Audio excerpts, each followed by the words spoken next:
Sim, estamos aqui no hashtag Luana Sem Freio para mais um Luana Deixa Eu Falar. Hoje o tema é muito bom. As pessoas perguntam muito sobre isso e é um assunto que gera bastante curiosidade. A preparação do ator.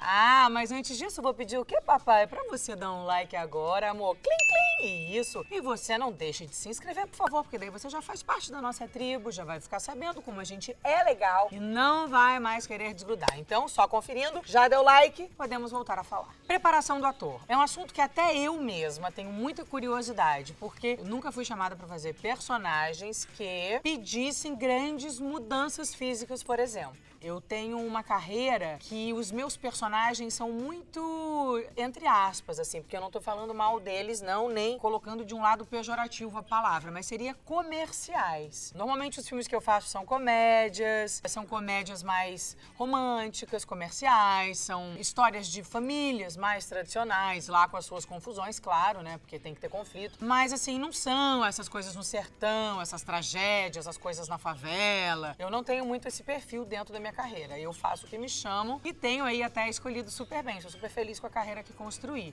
Nunca precisei fazer grandes mudanças físicas nas minhas preparações. Agora, eu não sei se eu conseguiria, porque eu sei que eu me sacrifico, mas eu não sei se eu conseguiria fazer um sacrifício tão grande. Por exemplo, eu não sei se eu seria capaz de emagrecer 10 quilos para uma personagem. A não ser que eu fosse contratada, sei lá, 6 meses antes do filme, com uma equipe de nutricionistas e personagens, a qual eu não tivesse que passar fome, porque eu não sei passar fome, gente. Eu até já passei quando fui modelo, assim, porque eu era meio neurótica, ainda tava meio desequilibrada, muito novinha. Mas, assim, qualquer dieta que eu faço, eu não passo fome. Eu organizo tudo, me exercito mais, mas não passo fome, porque eu acho que não dá pra passar fome. Não gosto. Não tô aqui trabalhando que nem uma louca desde os 14 anos pra ficar fazendo dieta passando fome.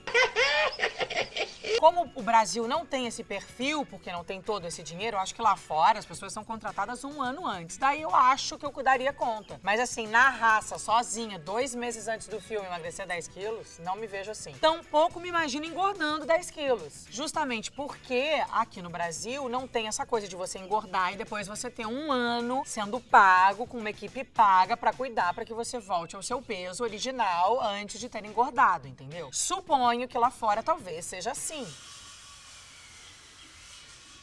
Massacre da Serra Elétrica.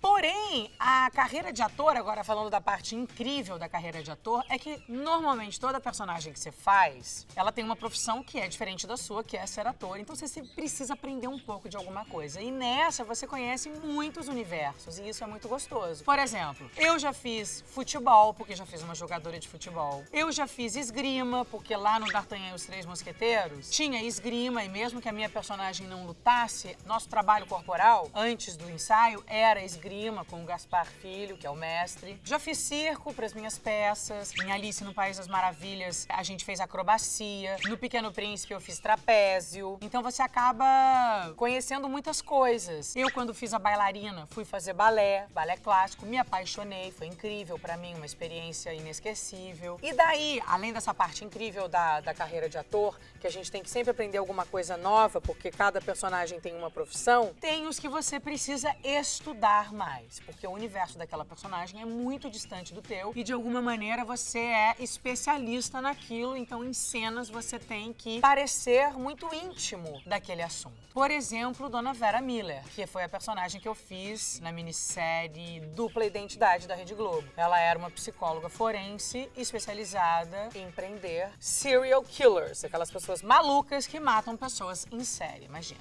E foi a preparação mais difícil que eu passei e mais intensa. Eu fiz quase 5 meses de preparação, fui pra São Paulo, a gente teve preparação com a Polícia Civil na parte de perícia, que era a especialização da minha personagem. A gente um dia ficou lá na perícia, fomos numa chamada, tinha havido um suicídio, a gente foi em loco, a gente viu como eles lidavam com aquilo, como eles falavam com a família, qual é o processo todo que você começa fazendo. Aqui no Rio a gente teve várias palestras com psicólogas, com policiais, psicólogas forenses também. Foi lidar com uma realidade muito difícil, assim, porque a gente estava falando da crueldade humana, né? E no começo era muito chocante pra mim. Mas foi importante. Cresci bastante, entendo de algumas coisas que eu não entendia antigamente. Eu fiz também uma outra policial na minissérie Na Forma da Lei, que eu tive muito trabalho com arma. Também foi um desafio enorme passar. Eu me lembro que eu chorava nas aulas onde eu tinha que dar tiro, porque eu não entendia aquilo. Cada arma que eu pegava, ele me explicava, olha, essa arma, ela só fura. Essa arma, ela entra e explode na saída. Então era muito maluco imaginar como é que a pessoa fica estudando o que coloca na bala pra piorar a situação de quem recebe a bala. Aquilo tudo me parecia muito cruel. E eu me lembro que eu chorava, eu dava o tiro e as lágrimas escorriam. Enfim, acho isso tudo muito incrível. Viver várias vidas dentro de uma só.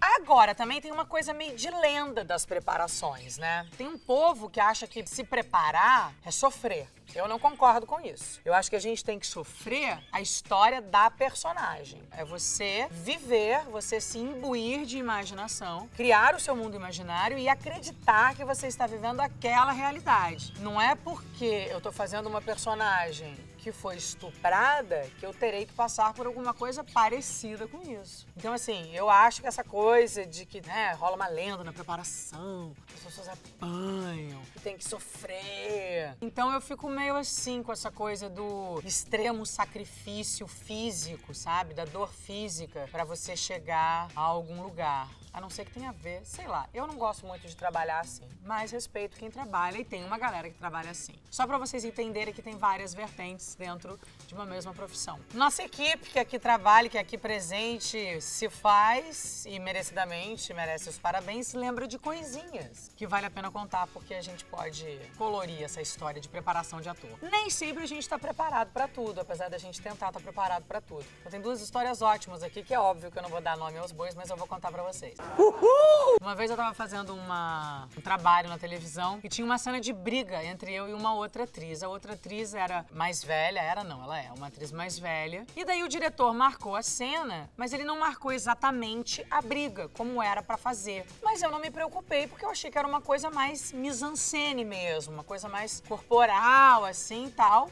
Ok, daí deu. Gravando, a gente discutiu, andou, se colocou, se posicionou e na hora que foi uma meio que chegar perto da outra, a primeira coisa que ela fez foi... Me deu 3 lanhos de fora a fora no meu colo. Sabe aquele lanho que na hora sobe, tipo de gato, que a pele sobe? Nossa, mas me esquentou o sangue, a mão fechou. Sabe quando a mão estica assim, fecha? Veio um negócio, eu fui para um canto, chamei o diretor e falei, amor, deixa eu te falar uma coisa. Se você não chamar o dublê, coreografar essa cena de briga, eu vou entrar agora nessa cena e eu vou destruir essa senhora, a qual é patrimônio nacional. Era bom que não acontecesse.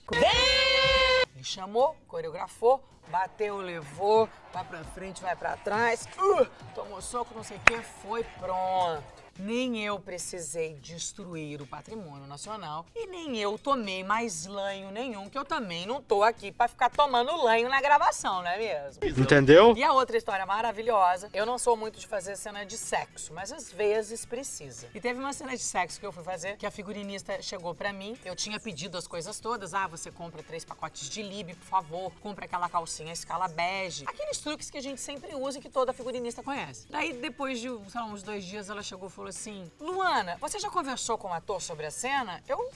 Não exatamente. Por quê? Ela falou, olha, porque quando eu fui perguntar pra ele o que ele exatamente preferia, ele falou assim pra mim, não, eu tô acostumado, eu faço cena de sexo pelado.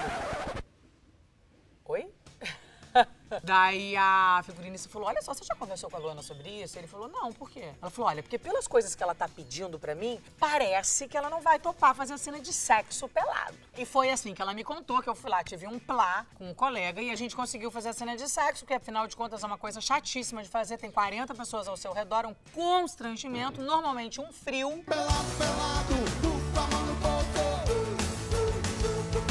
Mas ficam aqui as 2 historinhas da interna que eu contei só pra vocês, amoritos, meus inscritos, nossa tribo.